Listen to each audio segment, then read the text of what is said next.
mes amis traders, j'espère que vous allez tous très bien. Alors dans cette vidéo, on va essayer de comprendre pourquoi près de 90% des traders particuliers sont perdants sur les marchés financiers. Alors ce n'est pas moi qui le dis, c'est un chiffre donné par l'AMF, l'autorité des marchés financiers. Vous pouvez simplement écouter cette vidéo comme un podcast ou alors regarder un exemple de backtesting que je vous mets en arrière-plan. Alors, le premier gros souci, je pense que vous en doutez, c'est la connaissance, c'est-à-dire l'analyse technique.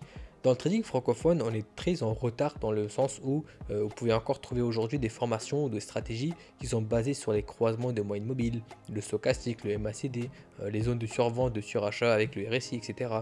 Il faut bien comprendre que ces indicateurs-là sont en retard par rapport au prix. Prenons par exemple les moyennes mobiles. Donc vous avez certainement vu quelque part qu'il fallait acheter le marché lorsque le prix se trouve au-dessus de la moyenne mobile et qu'il fallait le vendre lorsqu'il est en dessous. Parce que c'est ce qui définit apparemment la tendance actuelle. Sauf que, prenons par exemple une structure haussière. Lorsque le prix va casser le plus haut précédent, eh bien on attend techniquement un retracement, donc le pullback, un prix baissier. Mais si le prix se trouve au-dessus de la moyenne mobile, donc celui qui trade avec cet indicateur-là va uniquement acheter le marché. Or, il est fort probable que le prix se retourne prochainement et passe en dessous de cette moyenne mobile, d'accord, pour justement effectuer ce pullback. Et une fois que le prix passera en dessous de la moyenne mobile, il aura effectué le pullback. Et là, du coup, maintenant, on attend la phase d'impulsion. Ok, donc on attend un prix haussier. Mais sauf que celui qui trade avec cet indicateur-là, il va uniquement privilégier la vente parce que le prix se trouve en dessous, sans comprendre qu'il est fort probable que le prix repasse au-dessus des moyennes mobiles. Donc en fait, on aura toujours un décalage entre cet indicateur-là et la réalité. Et croyez-moi que c'est pareil avec tous les autres indicateurs. Donc la solution, en fait, elle est assez évidente. Apprenez à lire le price action. Comprenez la théorie de dos, qui d'ailleurs n'est pas forcément très compliquée. Quelle est la structure actuelle? Quel est le sens à privilégier en fonction de ma structure? Où se trouve la majorité des ordres? Donc comprendre la liquidité, les zones de supply demand, etc. Donc c'est sûr que c'est un travail qui est très différent de ce que vous faites habituellement si vous tradez avec les indicateurs, mais croyez-moi que ça vaut largement le coup. Mais c'est très difficile de ne pas tomber dans le piège puisque la majorité des formations en français sont axées sur les indicateurs et surtout qu'elles sont vendues à des prix complètement démesurés. Donc faites très attention à vous. La deuxième chose, c'est l'aspect psychologique.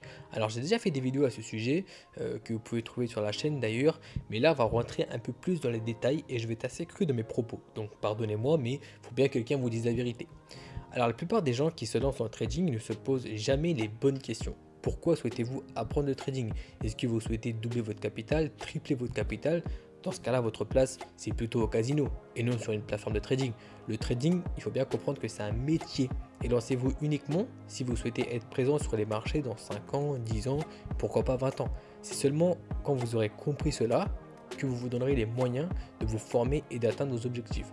Alors attention, moi quand je vous parle de formation, ce n'est pas simplement suivre une série de vidéos, ça n'importe qui peut le faire, on serait tous millionnaires.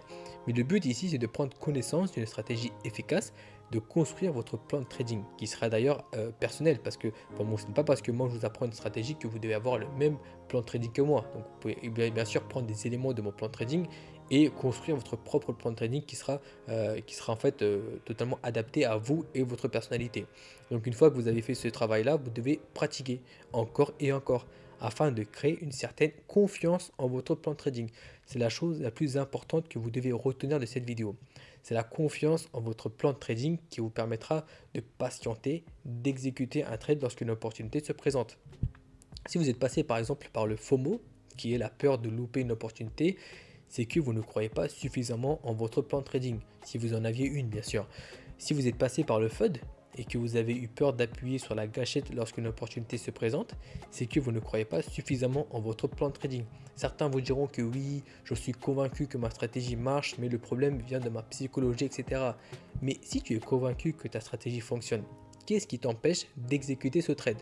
Si tu ne le fais pas, c'est que au fond de toi, tu n'es pas totalement convaincu que ta stratégie est efficace, qu'en tout cas ton plan est efficace. Vous voyez ce que je veux dire? Donc il faut vraiment savoir coupler l'aspect technique et l'aspect psychologique. Donc si un des deux éléments est négligé, ça ne fonctionnera pas.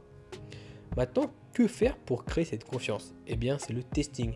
Il n'y a pas de secret. Vous devez backtester, mais pas simplement une fois par an ou une fois tous les 6 mois, mais plutôt tous les jours.